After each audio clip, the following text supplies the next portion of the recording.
begini. Mau gimana sih Tuhan yang bisa ngelihat? Dia nggak paham. Nah, Allah.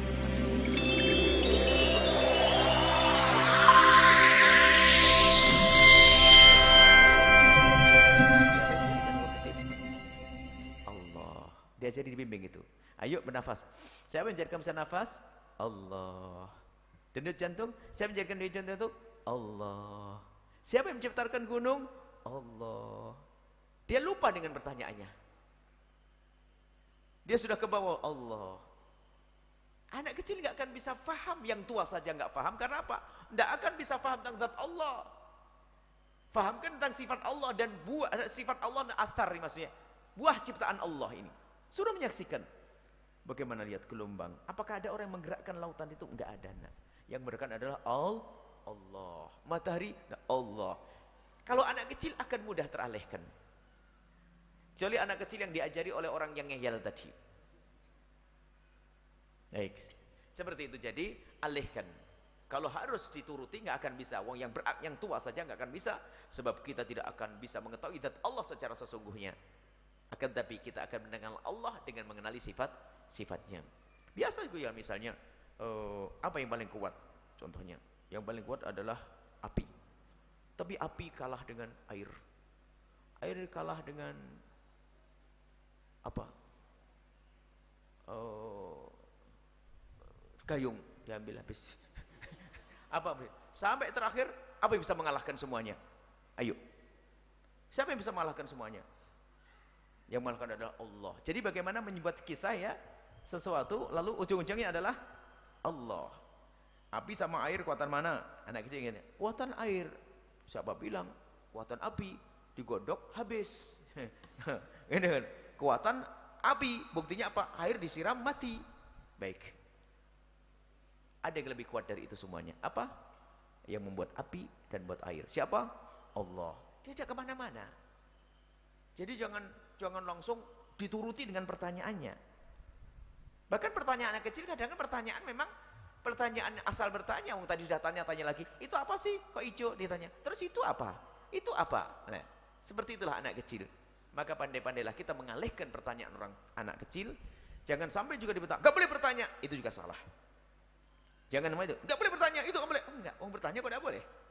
Akan tapi dialihkan. Setiap pertanyaan dialihkan, dan namanya anak kecil begitu mudah untuk dialihkan. Wallahu a'lam bishawab. Baik, selanjutnya kami berikan kesempatan kepada para jamaah untuk bertanya dari jamaah bapak-bapak satu dan jamaah ibu-ibu satu orang satu pertanyaan. Mulai dari jamaah bapak-bapak.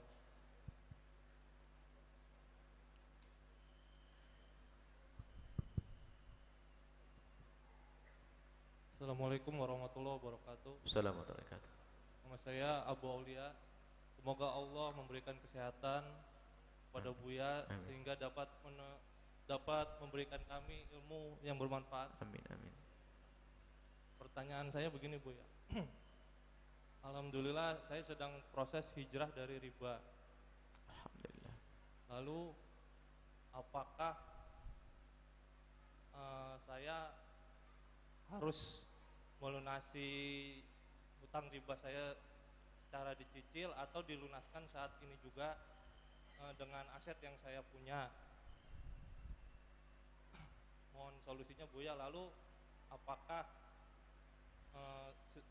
di surat Al-Baqarah ayat 279 bahwa Allah mengatakan tinggalkanlah sisa riba jika tidak ingin diperangi Allah dan Rasulnya? Apakah sebelum saya mengetahui ayat itu ibadah dan doa saya itu tidak diterima Allah?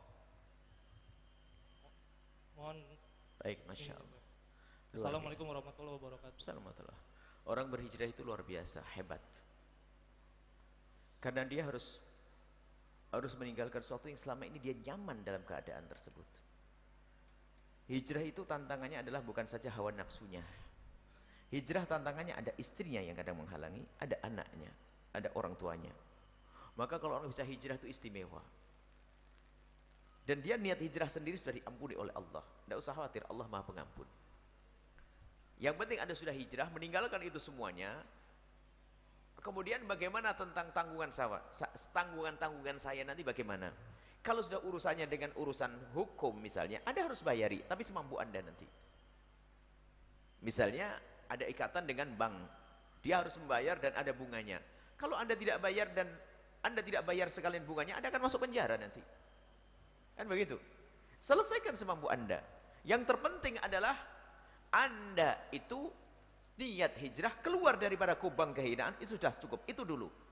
Kemudian jika setelah itu ada hal-hal yang harus Anda selesaikan, itu proses selanjutnya. Yang harus Anda selesaikan, misalnya ada orang bertanya, saya terlanjur ngambil sebuah rumah dengan cara yang ada ribanya, konvensional. Bagaimana tobat saya? Apakah saya harus berhenti, saya alihkan ke orang, atau bagaimana? Kalau Anda alihkan ke orang, yang melanjutkan adalah orang. Kalau Anda berhenti, Anda akan kehilangan sebagian harta Anda. Lalu apa yang Anda lanjutkan? Tobatnya adalah Anda pokoknya jangan beli kayak gitu lagi. Selesai, itu saja. Selesaikan ini sampai tuntas. Allah Maha Kasih. Sebab kalau Anda berhenti, Anda akan hilang harta Anda. Pokoknya jangan berhenti. Tobat, kata saya tobat nyesel. Besok kredit lagi. Enggak tobat. Jadi cukup adalah Anda berhenti. Setelah itu adalah Allah Maha Pengasih. Allah Maha Pengasih. Hanya tadi, kalau utang-utang Anda harus bayar. Biarpun ada ribanya, coba urusannya dengan urusan hukum. Kalau Anda tidak membayar, Anda akan masuk penjara. Dan setelah itu ketahuilah Allah Maha Kasih. Allah Maha Kasih, Allah akan mengampuni Anda. Jadi yang tobat jangan terlalu dibebani dengan bermacam. Yang penting Anda hijrah dulu. Sebab Anda masuk dulu, baru nanti sempurnakan. Saya akan keluar dari riba, selesai. Tanggungan saya bagaimana? Nanti sambil jalan. Yang penting engkau berikrar niat untuk meninggalkan riba tersebut. Nah, selesai. Indah. Luar biasa. Banyak kita menemukan orang seperti itu. Bahkan yang semakin lebih besar usahanya, semakin berat hijrahnya. Tapi semua adalah agung, orang-orang mulia. Doakan kami semua, doakan jamaah Anda hijrah, orang yang dipilih oleh Allah. Doakan semua yang belum hijrah, semoga mudah hijrah. Dan doakan kita semua adalah bisa istiqomah, dan semoga Allah mengampuni semuanya. Semoga banyak orang-orang hijrah. Wallahu a'lam bishawab. Satu pertanyaan dari Bapak Ibu.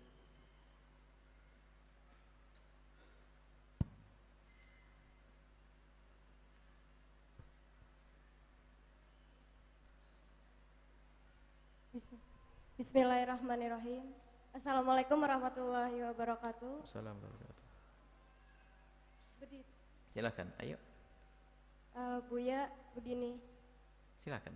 Kalau misalkan kita mau memperbaiki diri atau berhijrah, itu apanya dulu yang diperbaiki? Akhlaknya dulu atau penampilannya dulu? Baik. Makasih Buya. Assalamualaikum warahmatullahi wabarakatuh. Waalaikumsalam warahmatullahi wabarakatuh. Baik, orang hijrah itu adalah, kalau Nabi dalam hadis hijrah itu hakikatnya dalam hatimu dulu. Dalam hadis hijrah, innamal a'malu binniyat. Faman kanat hijratu ila Allahi wa rasulihi fa hijratullah wa rasulihi. Jadi mulai dari hati. Dan hati hanya Allah yang tahu. Dari dalam ada niat untuk hijrah. Kemudian di dalam hijrah itu mana yang harus kita baiki? Mana yang lebih dahulu antara perilaku akhlak saya, akhlak batin saya, atau zahir saya? Urusan kita dengan Allah dan urusan kita dengan manusia. Enggak cukup orang hanya mengatakan, aku akan bersihkan hati saya, tapi celekat-celikit ngomong sama tetangga. Enggak sah. Artinya seiring itu semuanya. Sembari kita membersihkan hati kita, menghilangkan sifat dengki, menghilangkan sifat ini, maka zahir kita, sebab semua dimulai dari zahir. Anda jangan berkata tentang sholat khusyuk dulu, tapi sholatlah baru nanti belajar khusyuk. Aslinya seiring, akan tapi karena hijrah mulailah dari zahir Anda, batinnya Anda isi sambil jalan. Jangan sampai orang bahas khusyuk sholat tapi enggak sholat. Bagaimana bisa disifati khusyuk sholatmu kalau kamu tidak punya sholat? Jadi zahirmu mulai dari pakaian. Karena kalau pakaianmu adalah belum hijrah, biarpun kata ingin membersihkan hati, engkau masih tetap membuat orang lain maksiat, melihat auratmu. Baik, urusan batin nanti sambil berjalan. Urusanmu dengan Allah, zahirnya hijrah, perkumpulannya hijrah, dan seterusnya. Adapun batin adalah sambil berjalan. Semua dari kita pun demikian. Ada orang urus yang penting hati. Bagaimana? Bukankah pancaran hati adalah ke zahir? Enggak sah orang mengatakan hatiku baik, zahirnya enggak benar. Ada orang masalah pakai kerudung, ada orang berkata enggak penting kerudung, yang penting hati. Ajib. Yang penting hati. Hati penting. Tapi di saat orang merendahkan orang lain, hatinya kotor. Ada orang mengatakan, orang pakai kerudung. Berarti kalau dia tidak pakai kerudung lalu berkata, yang penting kan hati, maksudnya apa? Hatimu yang tidak baik, hei orang berkerudung. Kan begitu, dia nggak sadar sebetulnya. Makanya, kalau Anda tidak berkerudung, tinggal Anda insaf. Ya Allah, mudahkan saya menutup aurat saya. Selesai. Tanpa harus mengatakan, yang penting hati saya. Bukan kalau waktu mengatakan, yang penting hati, dia masuk wilayah sombong. Seolah-olah yang lain jelek. Yang penting kan hati. Yang penting hati, ajib. Hati Siti Fatimah hatinya jelek, dia pakai kerudung. Dia pakai niqab, dia pakai ini. Berarti wanita ini jelek semua. Loh, enggak sadar waktu dia ngomong gitu menjelekkan orang lain. Gini loh, hei adik-adikku, insaf. Kalau engkau belum bisa hijrah secara zahir, tinggal menyesal, minta ampun kepada Allah. Jangan merendahkan yang sudah hijrah.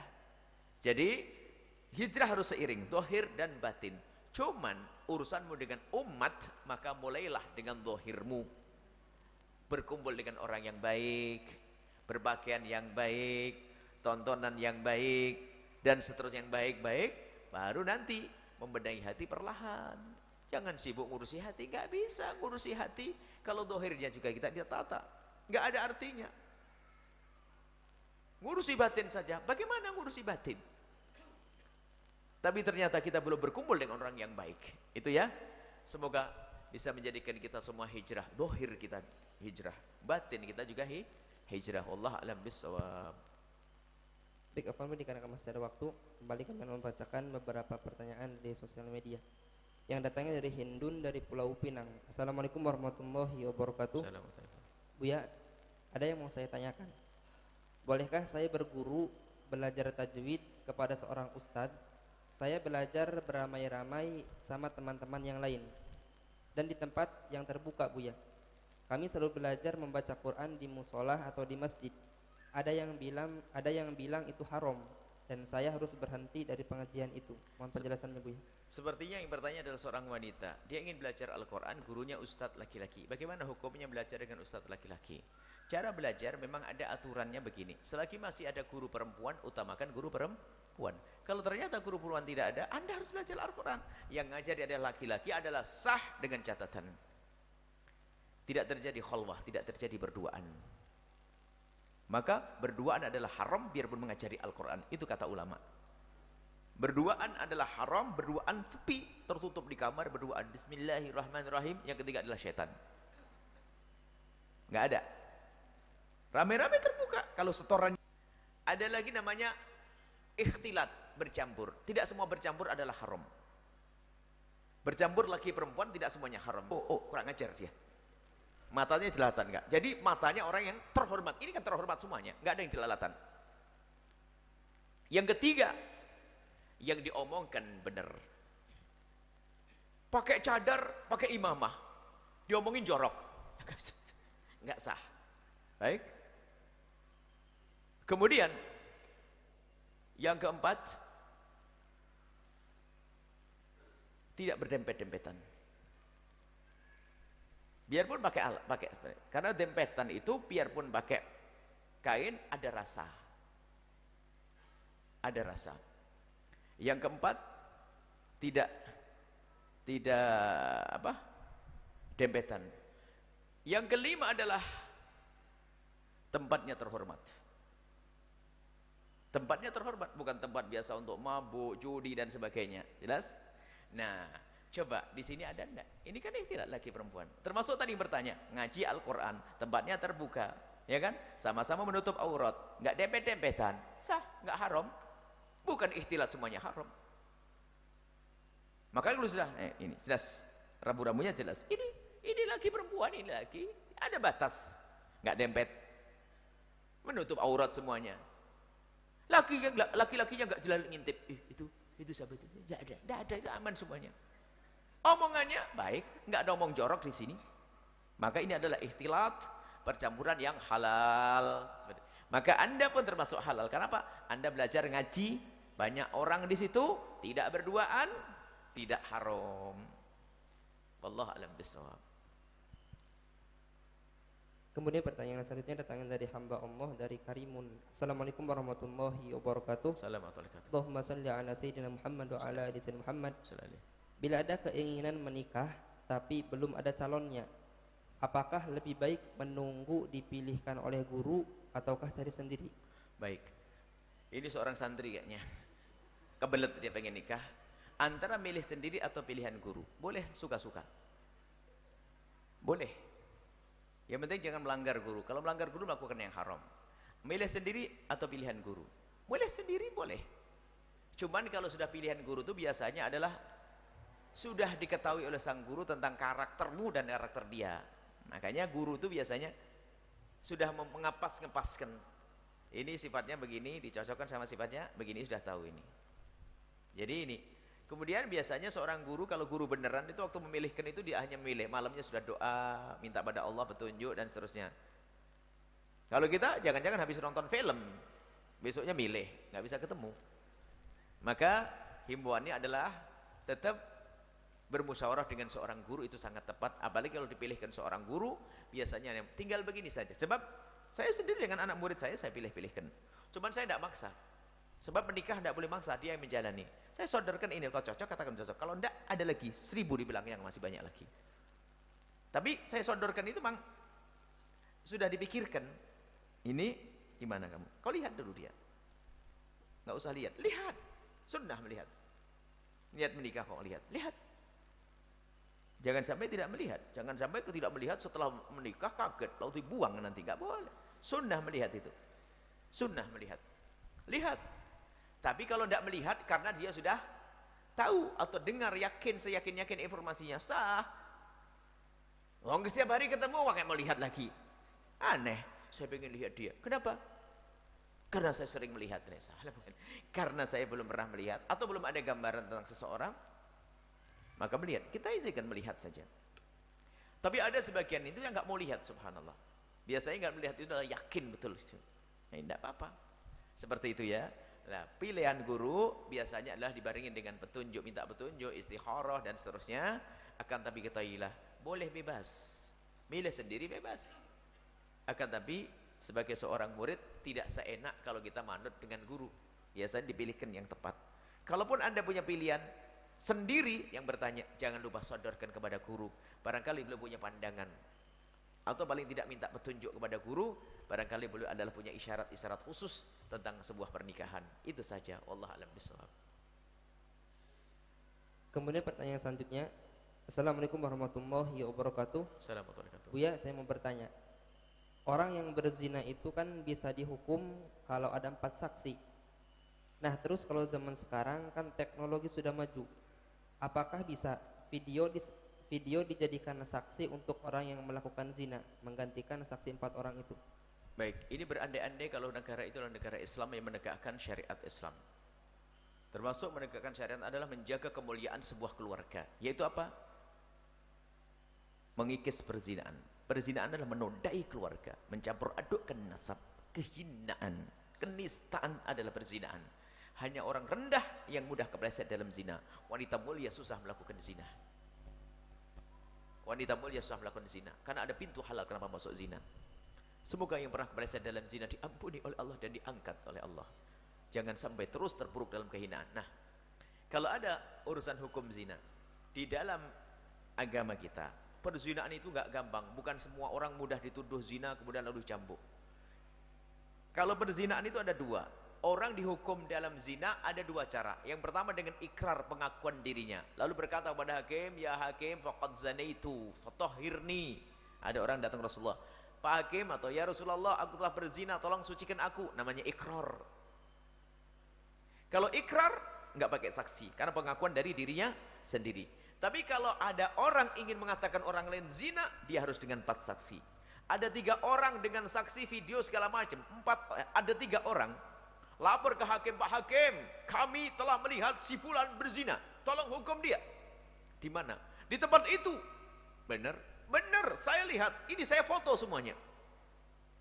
Berapa orang kamu? Kami bertiga. Sini, kau yang dicambuk. Karena tidak 4 saksi. Ini isyarat besar bahwasanya perzinaan harus ditutup. Kalau ada orang berzina dilihat oleh 4 saksi, itu zinanya di alun-alun, itu namanya. Hampir tidak terwujud. Karena apa? Zina harus ditutup. Mana ada orang berzina dilihat 4 saksi? Mana dalam sejarah? Hanya orang gila zina dilihat 4 saksi. Hanya makanya termasuk orang bodoh adalah dia berzina di malam hari, esok harinya cerita. Bahkan sudah ditutup oleh Allah setelah tahun bercerita kepada manusia. Maka kami sampaikan kepada siapapun yang pernah kepleset dalam zina, ayo segera tobat dan tutup aibmu, jangan ceritakan kepada siapapun dari bangsa manusia. Baik. Apakah 4 saksi bisa diganti dengan video televisi? Enggak bisa diganti dengan apapun. Apalagi video edit bisa, enggak ada. Enggak bisa enggak berlaku video, foto segala macam, enggak ada. Saksi harus saksi. Dan saksinya pun melihatnya pun harus sama kisahnya. Yang satu melihat, oh dari sini, oh enggak, harus seperti, mohon maaf, seperti melihatnya sama, seperti melihatnya seorang memasukkan celak apa? Celak mata ke wadahnya. Jadi kelihatan sama menceritakannya. Kalau beda dicambuk malahan. Maksudnya apa? Jangan gampang-gampang menuduh orang berzina. Akan tapi kalau kita melihat orang berzina sementara kita tidak punya saksi, maka ayo nasihati yang baik. Enggak perlu kita nyebar ke sana kemari menutup aib zina. Zina adalah hina. Kemudian kami sampaikan kepada siapapun, pintu halal sangat mudah dibuka. Anda pengen nikah, di sana ada pengen nikah, besok ngadep saya ke pondok, saya akadkan, beres. Saya belum senang, besok senang nanti setelah itu. Jadi tolonglah ya, jangan biasa dengan keharaman. Hati-hati, takutlah kepada Allah. Wallahu a'lam bissawab. Kemudian pertanyaan selanjutnya datang dari hamba Allah dari Cianjur. Assalamualaikum warahmatullahi wabarakatuh. Assalamualaikum warahmatullahi wabarakatuh. Buya, waktu dulu sekitar 21 tahun yang lalu saya bekerja di Malaysia. Sedangkan bahan makanan yang saya makan setiap hari dihutangin sama orang India. Rencananya nanti kalau sudah dapat gaji baru dibayar. Namun proyek tempat saya kerja bangkrut dan saya tidak dapat gaji dan hutang pun akhirnya tidak kebayar. Sampai sekarang saya di Indonesia. Bagaimana solusinya Buya agar saya bisa membayar dengan cara lain? Karena ini menghantui hidup saya Buya. Mohon pencerahan dan solusinya. Terima kasih. Baik, saya singkat pertanyaan begini. Saya punya utang kepada seseorang, tapi saya tidak bisa mengembalikan karena orangnya nggak tahu di mana dia. Ingat, dia mau mencari yang di Malaysia sama tadi orang India tadi, nggak ketemu dia. Kalau memang benar-benar tidak ketemu, kalau masih bisa dicari. Kalau Anda masih ingat namanya, nanti saya carikan orang di Malaysia sana. Anggap saja memang betul nggak ketemu dan Anda tidak bisa mencarinya. Bagaimana kalau kita punya hutang kepada seseorang dan kita ingin membayar tapi nggak tahu orangnya ada di mana? Maka 2 cara. Yang pertama adalah yang jelas keluarkan dulu dari rengkuhan Anda. Anda potong dari duit Anda titipkan kepada seorang qadhi atau hakim. Pak Hakim, saya pernah punya utang kepada seseorang namanya ini. Sudah aku serahkan padamu. Tujuannya apa kok begitu? Kalau mati hartanya tidak diwaris oleh anaknya. Sebab kalau dibiarkan, biarpun dia menyadari utangku ada, kalau mati diwaris oleh anak-anak. Dikeluarkan. Kalau hakimnya bisa dipercaya. Kalau ternyata hakimnya atau qadhinya nggak bisa dipercaya, maka lakukanlah berikut ini. Keluarkan uang tersebut, utang yang harus Anda bayar, keluarkan dan sedekahkan ke tempat yang baik, masjid atau dan sebagainya. Niatkan untuk diri Anda dan untuk dia. Cuman bagian yang kedua ini ada catatannya. Kalau ternyata kok tiba-tiba dia nongol, assalamualaikum, kamu ganti. Tapi dapat pahala sudah sedekah, kamu ganti. Kalau dia tidak datang, Anda tidak dosa dan jadi pahala semuanya. Kalau datang, ganti. Lah, intinya apa? Intinya jangan sampai uang itu ada di rengkuhanmu, kalau kamu mati diwaris oleh anak-anakmu, itu saja. Lepaskan dari tanganmu sudah. Kalau tidak ada hakim, tidak ada tempat sedekah, serahkan. Ya aki, ini utang saya, tolong pegang, biarin. Pokoknya jangan di saku saya. Susah orang mengeluarkan utang dari sakunya. Hati-hati. Keluarkan sudah, jangan dipegang utang. Karena apa? Berat bagi orang yang sudah mampu membayar utang. Kalau tidak segera membayar utang, maka dia akan membebani di alam barzah. Ingat, yang mampu Tapi kalau ada orang punya utang kok nggak mampu sampai mati, namanya nggak mampu ya nggak dosa. Nggak mampu beneran, tapi pura-pura nggak mampu. Allah tahu yang kau sembunyikan di bantal itu misalnya, tahu. Tapi kalau orang tidak mampu beneran, ya tidak punya dosa, nggak mampu. Misalnya ada utang 5 juta untuk sebuah kebutuhan ini nanti akan dibayar. Nggak ada pendapat 5 juta sampai mati, nggak dosa. Karena apa? Tidak mampu. Dan urusan mampu tidak mampu adalah kejujuran seseorang di dalam urusan utang piutang. Menunda utang bagi yang mampu dosa besar, sampai baginda Nabi tidak mau menyolati. Kalau mati di hadapan Nabi tidak akan disolati orang tersebut. Tapi yang tidak mampu adalah orang yang tidak mampu dimaafkan. Bahkan orang yang tidak mampu membayar hutang tidak boleh dipaksa membayar utang. Fanadhiratun ila maisarah, yang punya duit harus memberikan waktu untuk menundanya tanpa harus ada tambahannya. Itulah indahnya Islam.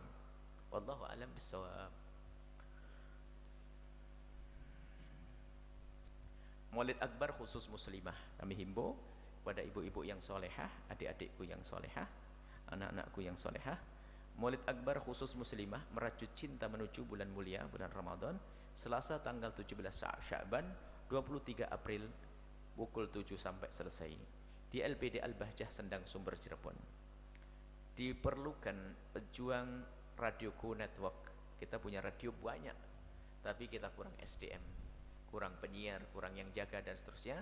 Barangkali ada yang punya waktu, boleh sendirian, boleh suami istri yang ingin bergabung dalam perjuangan ini, pintu dibuka lebar-lebar bagi calon pejuangnya Rasulullah SAW. Kalau ingin menelpon dan punya minat, hubungi 085 88 77 5088. Kemudian juga kami sampaikan bahwasanya pondok punya beberapa program. Alhamdulillah pondok semakin hari semakin tambah dan berkembang. Ada hamba yang memberikan pondok, memberikan bangunan untuk pondok. Cuman pun demikian, pondok juga pernah punya membuat proses sampai hari ini pelebaran tempat yang sudah ada dan juga penambahan tempat baru yang lebih luas. Di antaranya pondok membeli tanah tambahan. Tanahnya sudah ada luas, ada berapa hektar? 9 atau 10. Ditambah lagi karena ini program besar nanti Al-Bahjah. Jadi pembelian tanah ini sudah dibayari, tinggal kurang berapa ratus saja. Rupanya sudah jatuh tempo, mohon didoakan. Kurang lebih 600-700 itu kurangnya.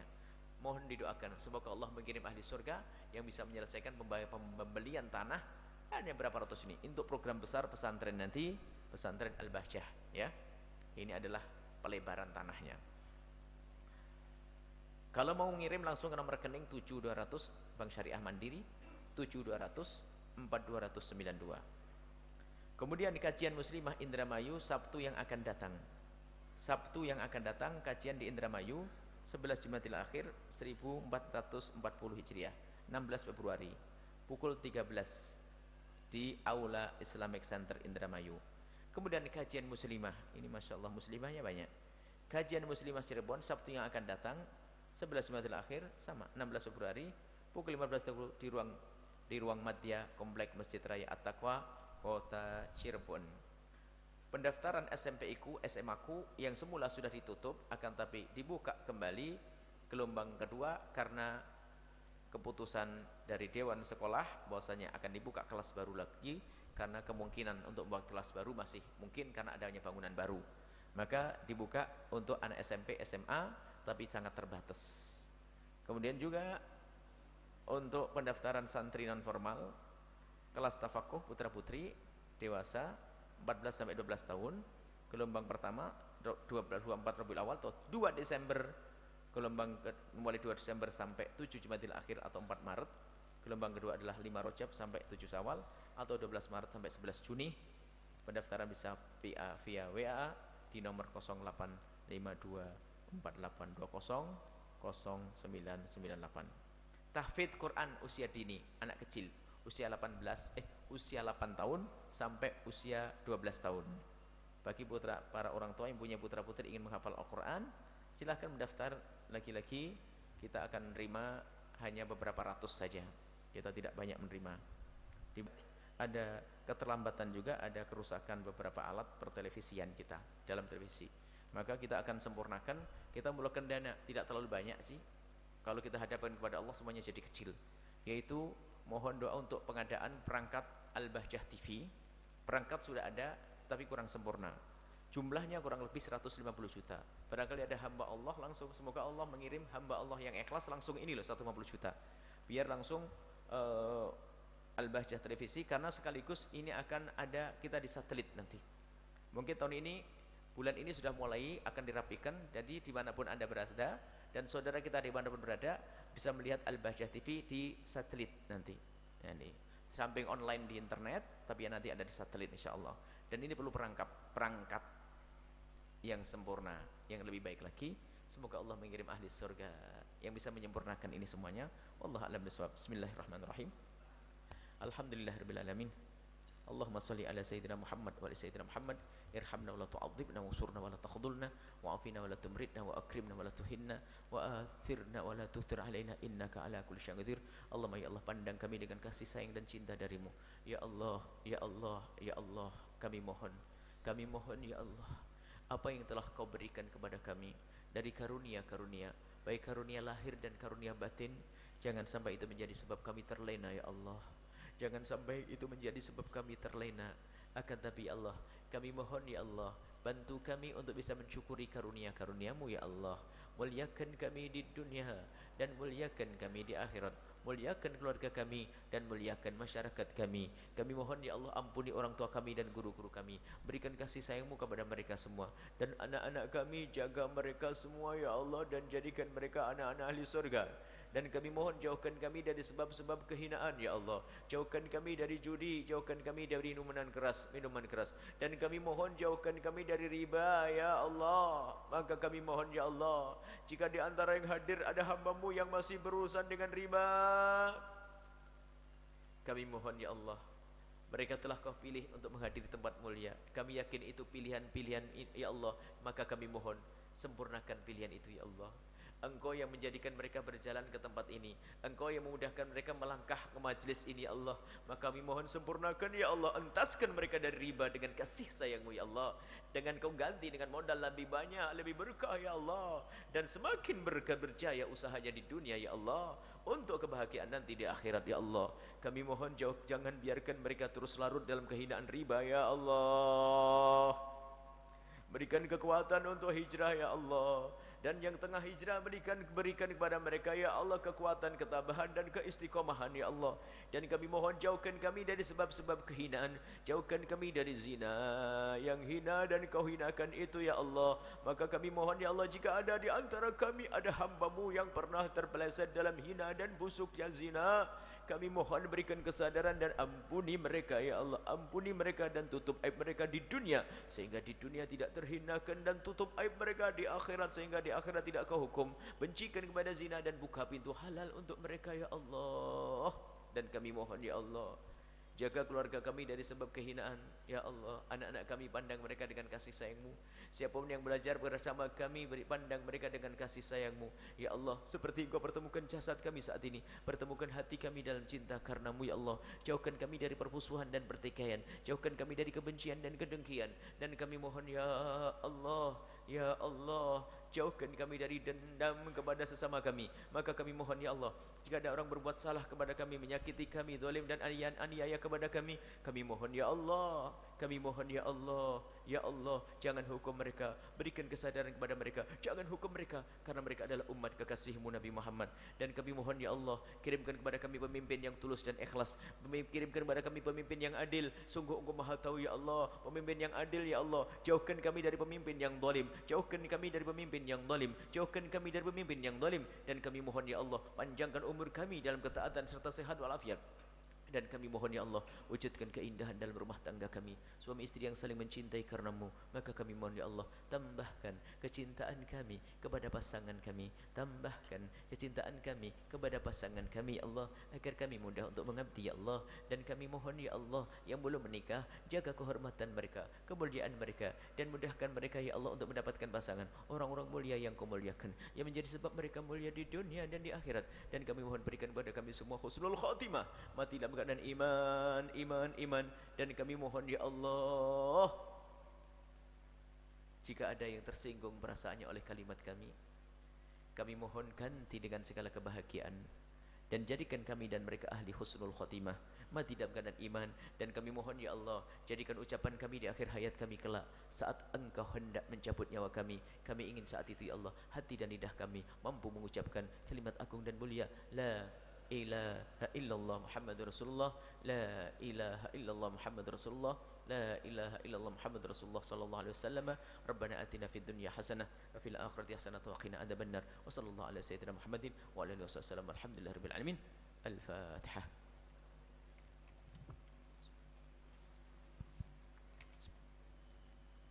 Terima kasih, mohon maaf, mohon doa selalu, wabillahi taufiq hidayah. Assalamualaikum warahmatullahi wabarakatuh. Waalaikumsalam warahmatullahi wabarakatuh. Baik para hadirin, para hadirat, para orang tua kami, para pendengar dan juga para pemirsa dimanapun anda berada, demikianlah kajian pada kesempatan kali ini, dan kami telah membawa acara. Mohon maaf dan